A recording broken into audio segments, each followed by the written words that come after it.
aqui compartilhando uma palavra, nos abençoando para esse novo tempo. Então, corre para cá, vem para cá, que vai ser muito bem. Você está feliz, irmão?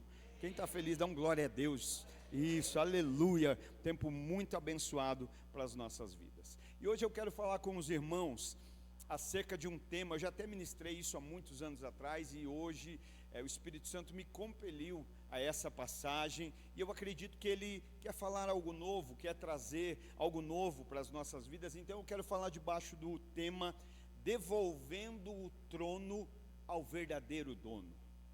Devolvendo o trono ao verdadeiro trono, ao verdadeiro dono. Devolvendo o trono ao verdadeiro dono. Hoje eu creio no nome de Jesus, creio que Deus já está ocupando os tronos do nosso coração.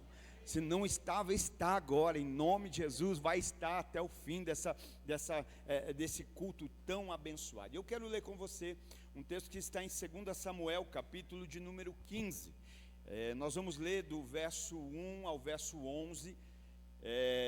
Depois eu até te aconselho, te motivo, na sua casa faça a leitura de todo esse capítulo, leia todo o capítulo de número 15 de 2 Samuel, faça a leitura de toda a Bíblia, mas nesse momento faça a leitura desse capítulo. Então, debaixo desse tema, devolvendo o trono ao verdadeiro dono, a base é 2 Samuel, capítulo de número 15, e eu vou ler a partir do verso 1. Algum tempo depois, Absalão adquiriu uma carruagem, cavalos e uma escolta de 50 homens. E ele se levantava cedo e ficava junto ao caminho que levava à porta da cidade. Sempre que alguém trazia uma causa para ser decidida pelo rei, Absalão o chamava e perguntava de que cidade ele vinha. E a pessoa respondia que era de uma das tribos de Israel. E Absalão dizia: a sua causa é válida, é legítima, mas não há nenhum representante do rei para ouvi-lo. E Absalão acrescentava: quem me dera ser designado juiz dessa terra. Todos os que tivessem uma causa ou uma questão legal viriam a mim, e eu lhes faria justiça. E sempre que alguém se aproximava dele para prostrar-se em sinal de respeito, Absalão estendia a mão, abraçava e o beijava. Absalão agia com todos os israelitas que vinham pedir que o rei lhe fizesse justiça. Assim, ele foi conquistando a lealdade dos homens de Israel. No final de 4 anos, Absalão disse ao rei: deixa-me ir a Hebrom para cumprir um voto que fiz ao Senhor. Quando teu servo estava em Jesur, na Síria, fez este voto: se o Senhor me permitir voltar a Jerusalém, prestarei culto a ele em Hebrom. Vá em paz, disse o rei. E ele foi para Hebrom. Absalão enviou secretamente mensageiros a todas as tribos de Israel, dizendo: assim que vocês ouvirem o som das trombetas, digam: Absalão é rei em Hebrom. Absalão levou 200 homens de Jerusalém. Eles tinham sido convidados e nada sabiam e nem suspeitavam do que estava acontecendo. Eu quero nessa noite, debaixo da direção do Espírito e da graça de Deus, fazer uma analogia aqui dentro desse texto, dessa porção desse texto de 2 Samuel. E eu quero falar aqui de 3 aspectos, 2 pessoas de um lugar que vão nos fazer a meditar um pouco na nossa história e na nossa vida. A primeira pessoa que nós vamos tecer uma analogia, um simbolismo, é o rei. O rei aqui em questão. O rei aqui era Davi, homem que foi escolhido e ungido por Deus para ser rei de Israel. Um homem que a Bíblia cita como segundo o coração de Deus. Homem que foi escolhido por Deus para ser o rei sobre esse povo. Homem que foi escolhido pelo Senhor para substituir o fracassado rei Saul. homem que de fato tinha o direito de ocupar o trono, que estava no trono por direito. Mas eu também quero falar nessa noite acerca de Absalão. Absalão era o terceiro filho de Davi. Absalão era o único filho de Davi com Maaca, que era a filha de Talmai, rei de Gesur. Dois eventos marcam a vida de Absalão. São dois acontecimentos que marcam a história desse homem chamado Absalão. E eles são assassinato e rebelião. A vida de Absalão é marcada por esses fatos. Então eu quero falar da analogia de Davi, do simbolismo de Absalão, e eu quero também falar do trono, o trono a qual o rei ocupava, o trono a qual Davi como rei por direito ocupava.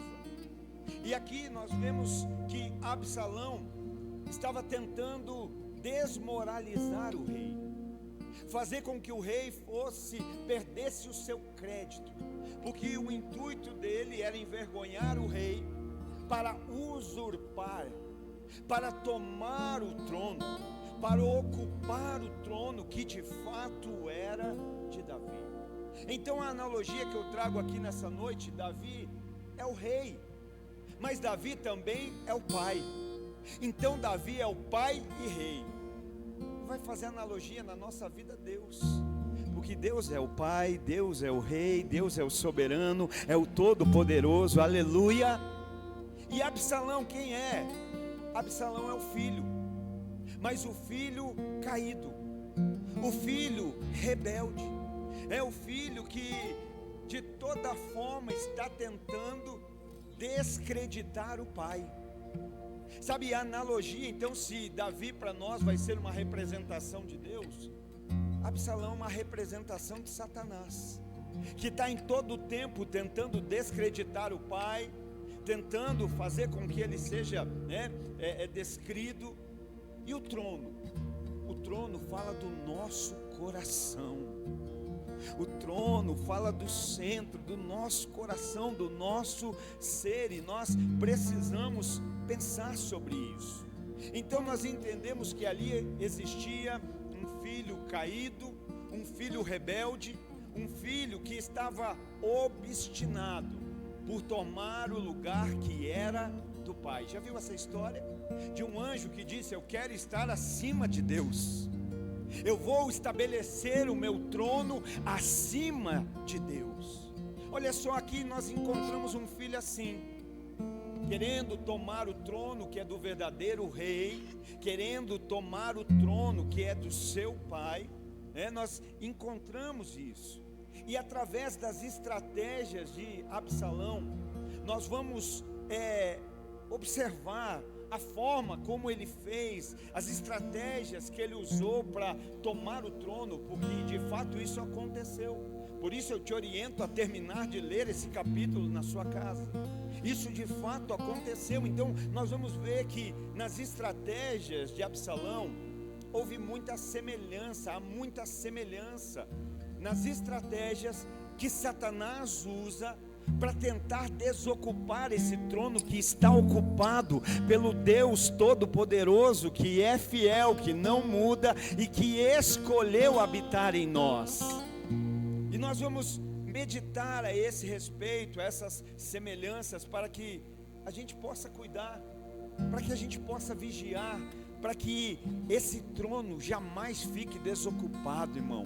Não importa quão belo um lugar seja, se ele estiver vazio. Eu vou repetir: não importa quão belo seja um lugar, se ele não estiver ocupado. O Espírito Santo não apenas quer organizar, ele não apenas quer limpar, ele não apenas quer deixar a casa bonita, ele quer permanecer habitando, fazendo morada. Deixa eu te dizer, o Espírito Santo não quer te visitar, não, ele não quer te visitar, ele quer permanecer em você, na sua vida, na sua história.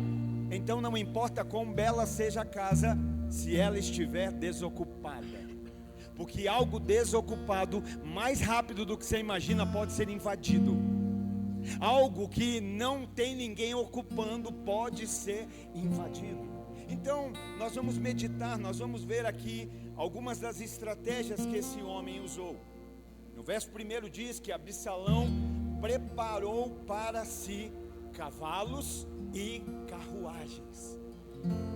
Esse para si da Bíblia fala muito comigo. A gente às vezes não observa que as pequenas palavras, que mesmo as pequenas têm muito poder. E a Bíblia está me dizendo que Absalão preparou para si. Sabe o que isso me ensina? Que Absalão não recebeu nada, que não veio nada sobre Absalão, que não foi concedido nada sobre Absalão. Não veio nada da parte do rei para Absalão, mas foi o próprio quem preparou. Sabe o que isso quer dizer? Que Absalão não recebeu uma promoção do alto, mas Absalão se autopromoveu, e isso é bem diferente.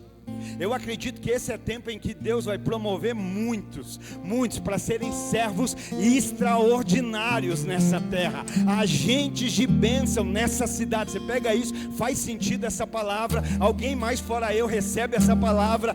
Deus vai te levantar para ser um servo de excelência nessa cidade, para te usar para abençoar. Mas não se autopromova, deixa que o alto te promova. Não é sobre autopromoção, é sobre promoção do alto. É o alto testificando. E aqui eu já vejo que tudo que Absalão tinha, foi ele quem fez. Não veio nada da parte do rei. Não era o rei dizendo: estou te habilitando porque eu tenho algo novo, estou te concedendo porque algo vai acontecer. Não, é Absalão fazendo. É Absalão se autopromovendo. Ele assume uma posição que ele não tinha. Ele demonstra uma postura que não é verdadeira. Ele tenta passar para as pessoas uma autoridade que ele não tem.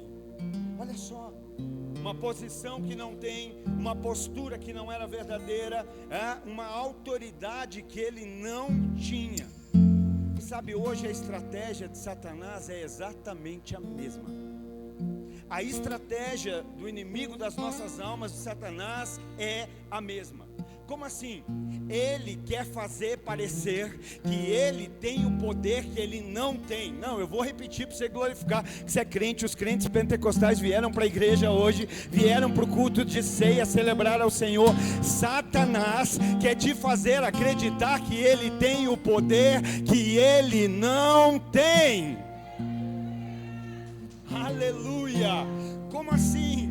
Sabe, não é que ele não tem poder, ele até tem, mas não esse poder que ele quer fazer você acreditar. Não esse poder que ele quer te fazer, que tenta te paralisar dizendo que tem.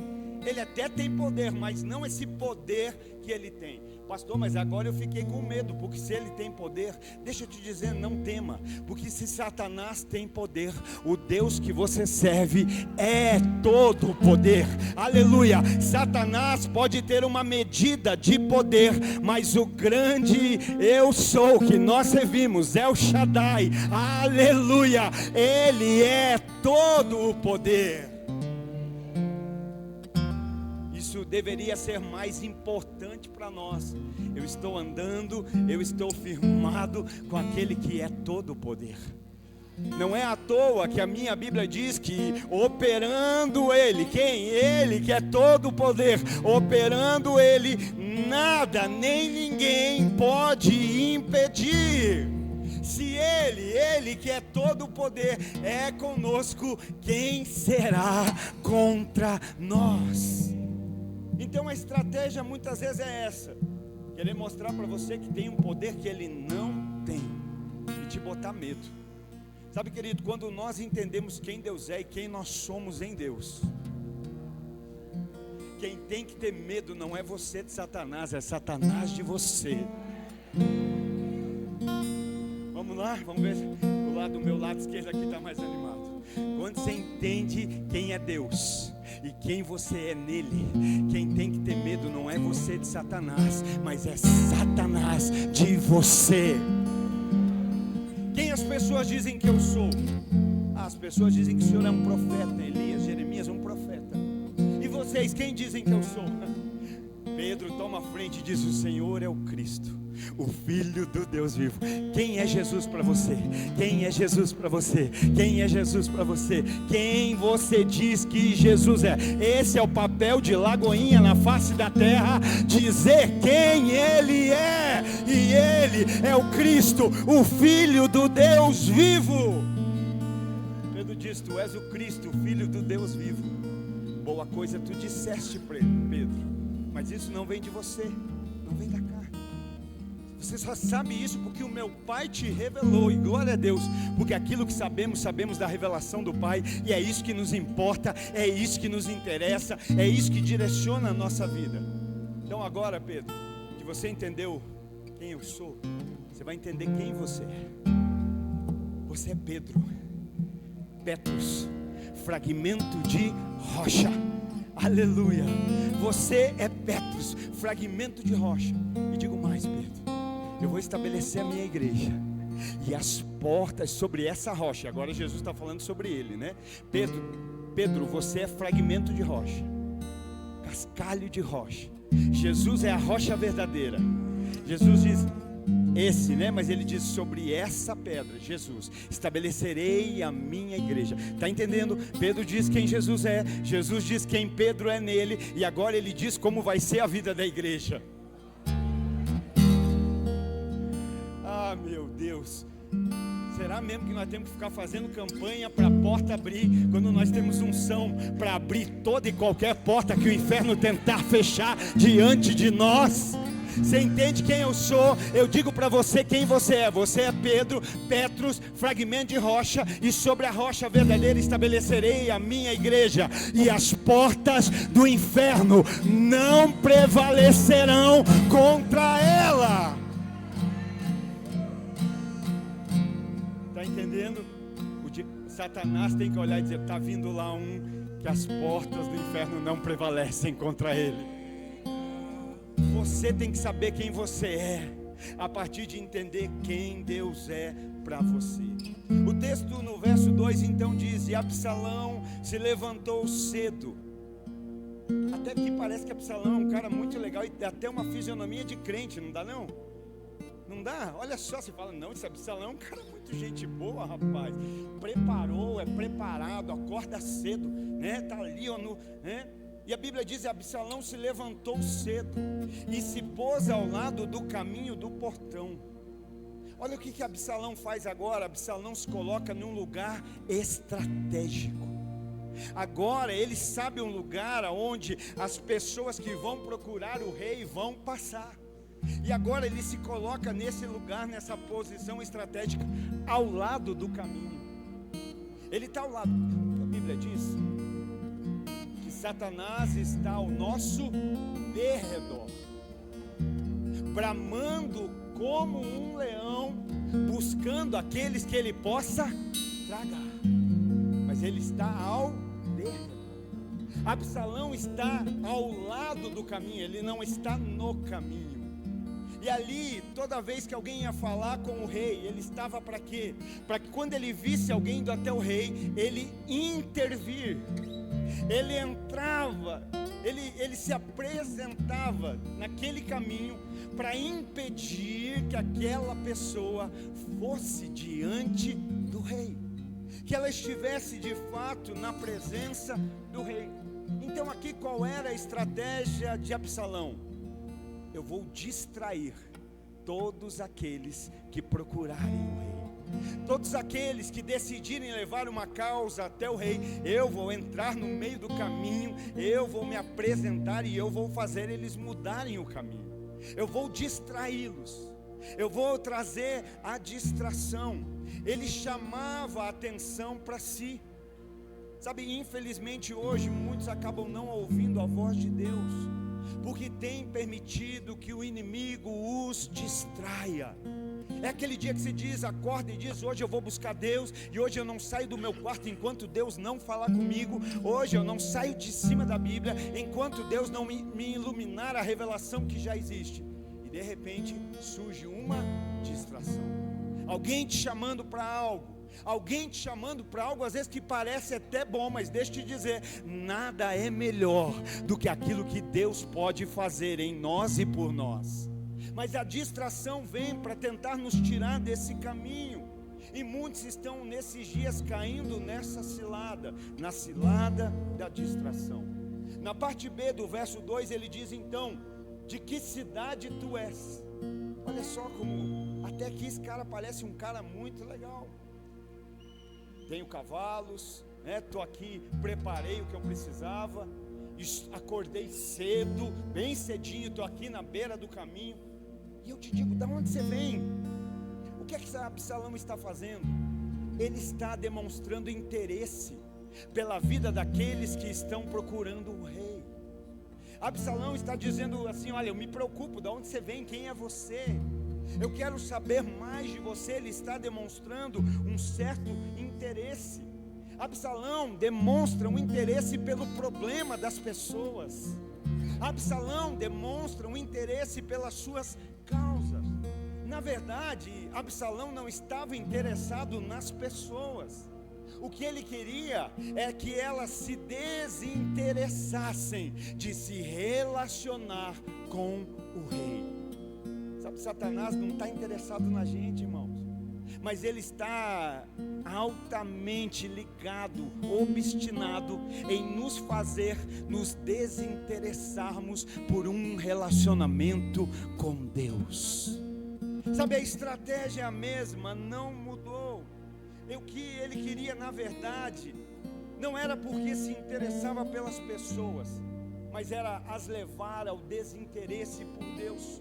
O que ele queria era só fazer elas se desviar do caminho. Não sei se você está entendendo. Alguém que estava fora do caminho, querendo chamar outros para fora do caminho também. Mas glória a Deus que você está em um lugar que te aponta para um caminho, te aponta para o caminho. João 14,6, Jesus disse: eu sou a verdade, o caminho, a verdade e a vida. Glória a Deus, porque você escolhe andar com pessoas que não te tiram do caminho e ainda te incentivam a permanecer nesse caminho.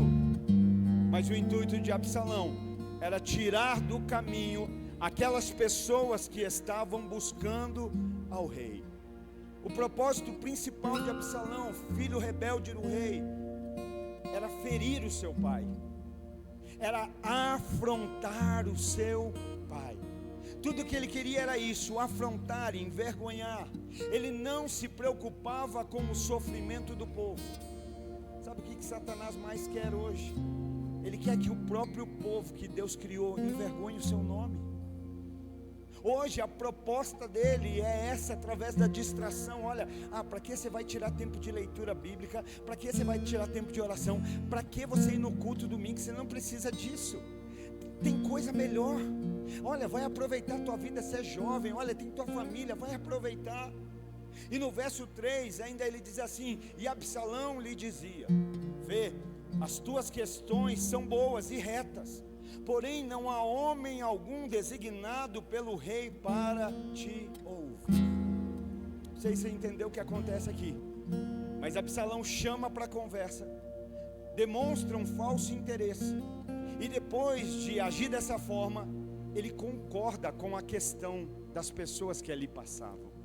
Ele concorda: olha, a tua causa é justa, a tua causa é verdadeira. Olha, é verdade isso aí, olha só, um bom concordar, alguém que concorda com tudo.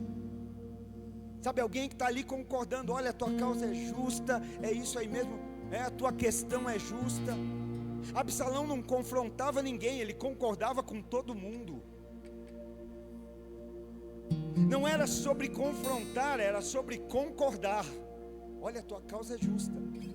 Hoje nós vivemos tempos em que parece que o certo é errado e o errado é certo, não é assim? Vai confrontar? Vamos. que Jesus não nos chamou para ser água com açúcar, Ele nos chamou para ser sal da terra, luz do mundo. Ele não nos chamou para conformar.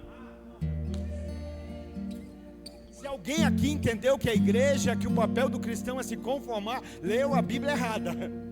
Você entendeu a palavra errado. Romanos capítulo 12, ele vai dizer: não vos amoldei ao padrão desse mundo, não vos conformei, antes sejais transformados pela renovação da vossa mente em Cristo Jesus, para que experimentem qual seja a boa, perfeita e agradável vontade de Deus. Quer experimentar a boa, perfeita e agradável vontade de Deus? Não se conforme. Mas está todo mundo fazendo, mas eu não sou todo mundo. O problema é que quando a gente faz o que todo mundo faz, a gente vai viver como todo mundo vive e vai acabar como todo mundo acaba. E nós não vamos acabar como todo mundo acaba. Nós vamos acabar como o Senhor prometeu, como Ele preparou, como Ele estabeleceu para nossa vida. Ele concordava, e mais do que concordar, Ele ainda dizia assim: a tua causa é justa, mas tem algo que é pior ainda: não tem ninguém da parte do rei para te ouvir. Olha a estratégia maligna. Rapaz, eu estou aqui, me interesso por você, a tua causa é justa. Que ursinho carinhoso, né? Oh, a causa é justa. Só que ninguém te dá ouvido. Não tem ninguém lá naquela igreja para te ouvir. Não tem ninguém aí no reinado para te escutar. Não tem ninguém para te aconselhar. Não tem ninguém que se preocupe com a tua causa. Mas graças a Deus eu estou aqui. Olha só a estratégia. Concordava e ainda dizia que não tinha ninguém interessado, ninguém preocupado, ninguém para ouvi-lo. Sabe o que eu entendo aqui? Que a primeira coisa que Satanás faz é tentar nos deixar ocupado demais para falar com Deus. Lembra no Egito como era? Olha, esse povo está tendo muito tempo, eles estão muito à toa. O que nós vamos fazer? Vamos dobrar o trabalho. E vai dobrar o trabalho e diminuir a matéria-prima. Eles vão ter que trabalhar demais, porque eles estão muito ociosos. Eles estão tendo tempo até para adorar a Deus. E nós não podemos, você entende? Satanás não quer que você tenha tempo para adorar a Deus. E aí nós estamos vendo isso aqui. Então a primeira coisa é essa: tentar nos deixar tão ocupados demais para falar com Deus. Distrações. Só que depois o que ele tenta? Então a primeira estratégia é essa: eu vou ocupar esse povo para que ele não tenha tempo para falar com Deus. E a segunda estratégia é a seguinte: fazer você pensar que Deus não tem tempo para te ouvir. Primeiro ele tenta te fazer acreditar, te sobrecarregar com tanta coisa que você não tenha tempo. E depois ele tenta te fazer acreditar que Deus não tem tempo para você, que você não é importante para Deus. Quem será de nós que nunca pensou isso? Não pode, acho que Deus não se importa comigo. Não levanta a mão, mas quem de nós? Será que nunca pensou isso? Não, Deus não se importa comigo. Eu não devo ser importante para Deus. Eu não vou dizer que você é o cuti-cuti dele, mas eu vou dizer: você é importante demais para Deus. Você é importante demais para Deus. Você é importante demais para Deus. Pastor, como você sabe? Porque eu não creio que um Deus como o nosso entregaria o seu filho, o seu único filho, por alguém que não fosse importante para ele. E Jesus foi entregue para morrer por você, para morrer por nós. Por isso temos a nossa importância para Deus, por isso temos o nosso valor para Deus. Então entenda, você é importante para Deus. Nunca vai faltar tempo para Deus, para Ele te ouvir. Hoje, se você decidir rasgar o seu coração, abrir a sua boca e falar, Ele vai te ouvir. Ele te ouve, Ele nos ouve. Então, o que Ele estava tentando fazer é isso. Se você entende que para nós, que para Ele nós somos importantes, O que é que nós precisamos fazer? Se eu entendo que para Deus eu sou importante, só tem uma resposta: qual? Ele também precisa ser importante para mim. Ele precisa ser. Talvez o mundo não te dá importância, talvez as pessoas ao teu redor não te dão importância. É triste dizer, mas existem às vezes familiares que não lhe dão valor, que não te dão importância. Existe lá o trabalho onde você trabalha, se esmera, e talvez alguém não te dá importância. Mas deixa eu dizer, você é importante para Deus, porque a sua vida custou tudo que o céu tinha de melhor. Não, meu Deus, por que a sua vida tem valor? Porque a sua vida foi comprada por um alto preço, pelo preço do sangue de Jesus derramado na cruz do Calvário. Não é sobre nós, é sobre Ele.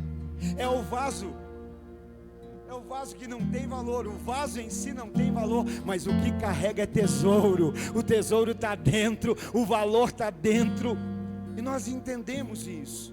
Então quando você entende, não tem outra forma senão dizer: Senhor, já que eu sou importante, o Senhor tem que ser a pessoa mais importante da minha vida, a mais importante. Aí muitas vezes nós não entendemos o que nós vivemos, o que nós estamos vivendo e o que nós podemos viver. Quando nós vemos acerca do Antigo Testamento, nós vamos lembrar de dois momentos marcantes na vida da história da igreja: o Egito, que eu já citei, e a Babilônia. O que era o Egito? No Egito o povo era escravo. No Egito havia escravidão, não era isso? No Egito o povo está lá trabalhando debaixo de governo de Faraó, está sendo escravizado, não é assim? E a Babilônia? A Babilônia é sedução. Às vezes a gente acha que o problema é a escravidão. Não, talvez o problema mais sério é a sedução. Porque o escravo não tem opção. O escravo, o único direito é não ter direito nenhum. Então no Egito há escravidão. Só que a partir do momento que nós entendemos a obra de Cristo, a redenção, a cruz, a salvação, a justificação, olha a notícia: nós somos libertos. Nós somos libertos, nós somos livres, nós não somos mais escravos. Está entendendo essa notícia nessa noite? Você não é mais um escravo, você é livre, você foi liberto na cruz do Calvário, você não vive mais como um escravizado. Alguém crê nisso? Alguém acredita? Alguém recebe? Alguém pode dizer um glória a Deus, um aleluia ao Senhor que te libertou? Aleluia! Nós somos libertos. Nós somos livres, nós não somos mais escravos. E aí é bom porque passou, o Egito passou, o problema está na Babilônia. Porque o Egito passou, mas a Babilônia a gente enfrenta todo dia. A escravidão passou, mas a sedução nós vivemos todos os dias, todas as horas. Quem de nós, para chegar aqui, talvez não houve uma tentativa de te seduzir, para você não estar aqui, para você não vir a esse lugar. Então a Babilônia, a sedução, nós provamos todos os dias. Mas o Espírito Santo me fez entender algo, meu amigo. Hoje ele me fez compreender algo tão maravilhoso. E ele colocou algo que ecoou. Sabe quando parece como uma bomba? Pum. Porque a sedução nos tenta todo dia. Mas sabe o que o Espírito Santo me disse? Só é possível seduzir alguém que não está apaixonado. Já viu um homem apaixonado? Ele só tem olhos para sua esposa. Não é assim? Pode passar do lado dele Angelina Jolie. Tô nem aí, até rimou, né? Angelina Jolie, tô nem aí. O que está querendo dizer? Que se nós de fato fomos apaixonados por Jesus, não tem lugar no nosso coração para a sedução da Babilônia, não tem lugar nos nossos olhos, na nossa mente, na nossa vida para a sedução da Babilônia. Não, eu estou apaixonado por alguém maior, eu estou apaixonado por alguém melhor, e nada nem ninguém vai nos seduzir. Ninguém nunca vai conseguir seduzir um coração que já tem dono. Não estou dizendo que ninguém vai tentar, às vezes vai até tentar. Às vezes tem gente que vê o outro com aliança e tenta seduzir, não é assim? Mas se precisar, a gente esfrega na cara. A gente diz: eu tenho uma aliança. O que nós fizemos há pouco? Nós participamos, nós nos lembramos dessa aliança. Eu tenho uma aliança com o Eterno. Ele é o dono do meu coração, Ele é o dono do trono, Ele está ocupando o trono do meu coração. Absalão ainda vai além, porque ele diz no verso 4, Absalão disse ainda: se eu fosse feito juiz nessa terra. Olha o sujeito, prepara as coisas para ele, se autopromove, quer fazer parecer que tem uma autoridade que não tem, um poder que não tem, fica à beira do caminho tentando se opor no caminho daqueles que estão verdadeiramente buscando ao Senhor, está todo o tempo tentando seduzir, e agora ele quer chamar de justiça, porque ele está dizendo assim: olha, não tem ninguém para ver a sua causa que é justa, mas ele está pedindo voto, né? Se eu fosse juiz dessa terra, se me dessem o cargo de juiz, eu resolvia tudo isso. Se eu fosse feito juiz, isso não estaria assim. Só que sabe qual é o problema? Agora ele está tentando chamar de justiça o que na verdade é rebelião. Quem de nós, num momento de luta, de dificuldade, não ouve aquela vozinha dizendo assim: isso que está acontecendo com você não é justo? Você ora, você vai na igreja, se dizima, se oferta, e isso vem para quê? Para tentar pôr dúvida. E se é para pôr dúvida, essa vozinha não é do Espírito Santo. Essa vozinha que diz assim: você não merece o que você está passando. É verdade, a gente não merece, a gente merecia coisa muito pior, mas glória a Deus, porque a graça dele nos alcançou. Mas muitas vezes nós vamos ouvir essa voz: o pastor está falando que Satanás fala comigo, falou com Jesus, falou com os discípulos, só se você está num nível mais alto. Olha o que você está passando, você não merecia, hein? Você não merecia ser tratado desse jeito, você não merecia passar pelo que você está passando. E ele está dizendo: olha, se eu fosse juiz, eu iria julgar, eu iria ser justo para resolver todos os seus impasses. Mas só para te lembrar, Tiago capítulo 4 e verso de número 12 diz: há apenas um legislador e juiz, aquele que pode salvar e destruir. Só Deus é juiz. Isso traz um alento para o nosso coração, isso traz calma. Quando eu sei que Deus é juiz, eu nem quero mais me defender, não preciso mais da defesa, está liberado. Deus é o justo juiz, Ele é justo, Ele é fiel. E aí no verso 4, na parte B, a Bíblia diz que para cada homem que tivesse qualquer processo ou causa, poderia vir até mim e eu lhe faria justiça. Você está entendendo? É um rebelde dizendo: eu vou fazer justiça. É coerente isso? Faz sentido? Alguém caído, rebelado, alguém tentando envergonhar o pai e o rei, querendo dizer: se fosse eu faria justiça.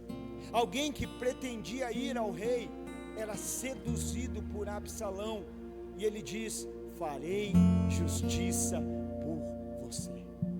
Irmão, você não fica feliz quando alguém compra a sua causa? Não, eu vou entrar nessa briga por você. Eu vou estar com...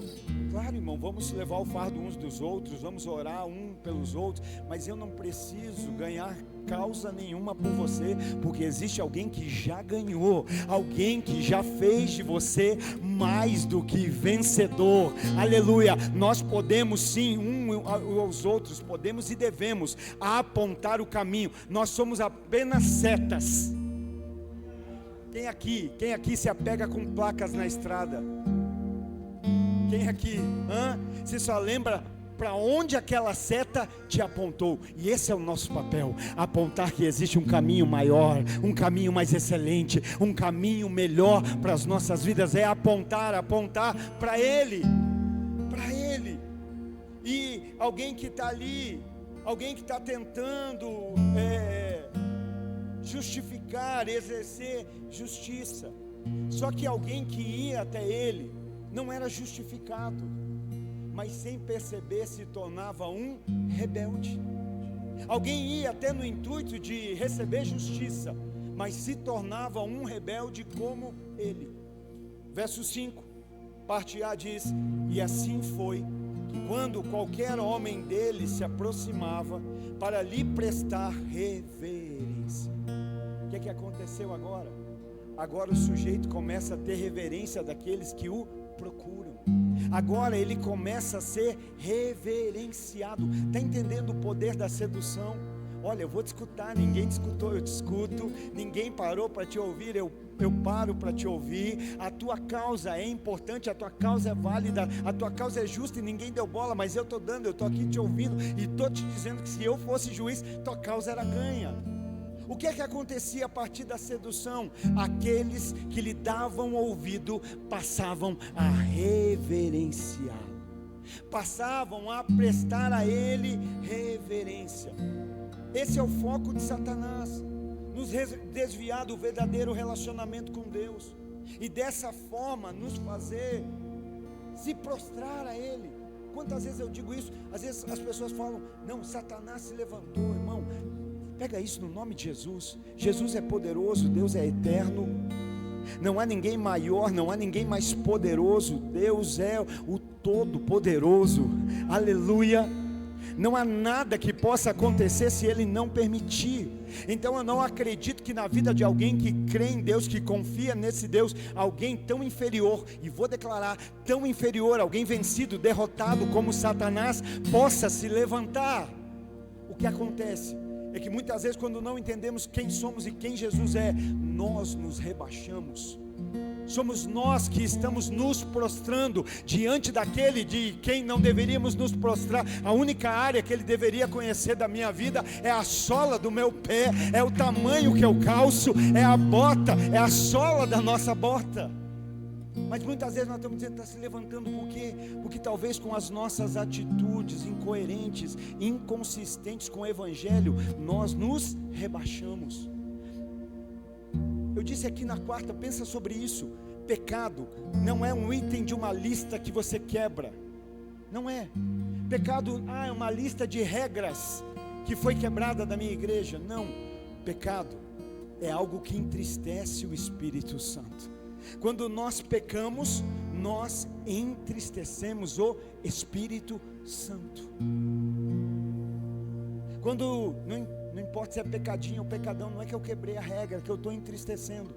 E quando nós entristecemos o Espírito Santo, alguém se alegra. Quando nós deixamos de reverenciar a Deus com a desobediência, com a rebelião, alguém celebra. Alguém recebe essa reverência. Está dizendo isso é para mim, ó. Se a obediência sobe para Deus como louvor, não quero sacrifício, obediência eu quero. Ele recebe como louvor e adoração. Alguém recebe o louvor da desobediência, alguém recebe a adoração pela rebelião. E aqui nós estamos vendo isso, nesse exato momento, né? E o verso 6 então diz: e deste modo fazia Absalão a todo o Israel que vinha até o rei para juízo. Assim Absalão roubou os corações dos homens de Israel. Olha o que ele fez, ele conseguiu o seu propósito. Você vai ver no decorrer do texto que ele vai vir para tomar o reinado. Davi vai sair, vai orientar alguns para ficar ainda. Então ele alcançou êxito ali, porque alguns cederam. Mas glória a Deus, porque hoje Deus está dando uma direção para nós abrirmos os olhos, para nós nos despertarmos, para nós acordarmos, para que Deus continue sendo o dono e o ocupante do nosso coração. E eu quero declarar que toda e qualquer estratégia do diabo já está caindo por terra. Todo e qualquer tipo de sedução, de rebelião está sendo destruída nessa noite, porque o nosso Deus é poderoso para fazer infinitamente mais. Aleluia!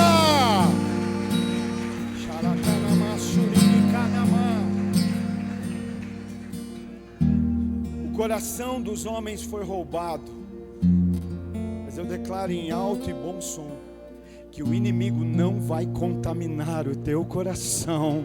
Eu declaro que o inimigo não vai tocar no teu coração, que ele não vai roubar, e que no nome de Jesus ele jamais ocupará o teu coração. O teu coração é de Jesus, o trono é de Jesus. Esse trono quem ocupa é Deus. Alguém pode dizer aleluia? Você pode dar um glória a Deus? E para nós irmos para o final, o que é que eu faço então? Agora eu já entendi todas as estratégias. Se autopromove. Satanás quer dizer que tem um poder que não tem, uma autoridade que não tem, se coloca no caminho, vem fazendo parecer que se interessa com os problemas. Irmão, toda vez que Deus quiser te abençoar, Ele vai usar alguém para isso. Só que eu tenho uma notícia triste: o diabo também. Glória a Deus pelos instrumentos de Deus. Glória a Deus por sua vida, que é um instrumento nas mãos do Deus vivo. Ele entra no caminho, tenta fazer distrair, tenta fazer reverter. O que eu faço, pastor? Primeiro, mantenha o foco. Não se distraia. Mantenha o foco. Não se distraia. Hebreus capítulo 12, verso 1 e 2. Portanto, visto que nós também estamos rodeados de uma tão grande nuvem de testemunhas, deixemos de lado todo o peso e o pecado que tão de perto nos rodeia, e corramos com paciência a corrida que está proposta diante de nós. E como é que nós fazemos isso? Um corredor olha para a linha de chegada, um cristão olha para o autor e consumador da sua fé, Cristo Jesus. Eu não vou me distrair, eu não vou ser seduzido, eu estou olhando para Jesus. Tem aqui alguém olhando para Jesus, tem aqui alguém olhando para o autor e consumador da sua fé, aleluia. Segundo, permaneça e se fortaleça em Deus. A nossa força vem de Deus.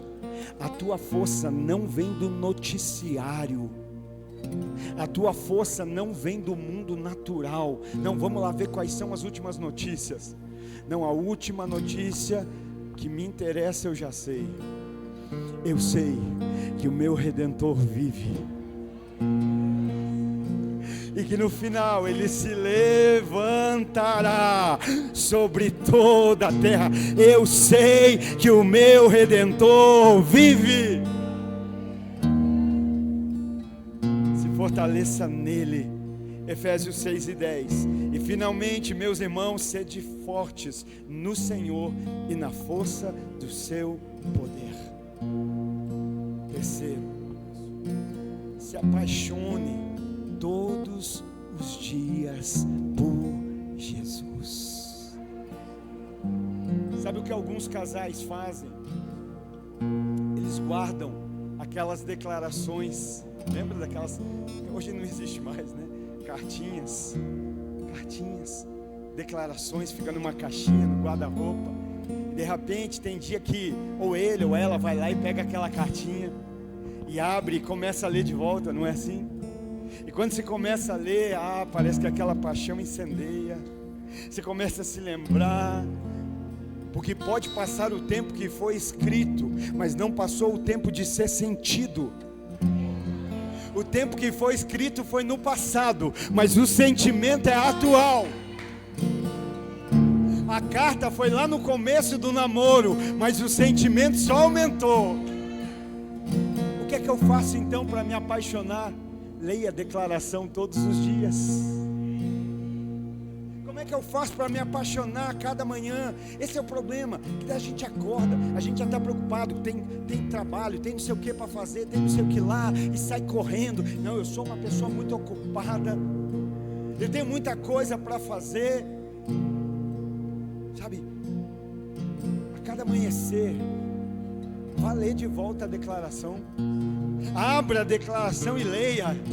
Veja lá Jesus dizendo para você: olha, porque meu Pai te amou tanto que me enviou para morrer no seu lugar, para que você não pereça, mas para que você tenha a vida eterna. É impossível ler a declaração e não se apaixonar novamente. A gente perde a paixão quando deixa de ler. Mas quanto mais a gente lê a declaração, mais apaixonado a gente fica. Eu quero declarar que nessa semana você vai errar a pitada do sal na comida. Não tem isso que fala, está apaixonada, é que salgou. Estou a cada dia mais apaixonado por esse Jesus maravilhoso, que Ele me libertou, que me salvou, que me redimiu, que tem uma nova história para mim.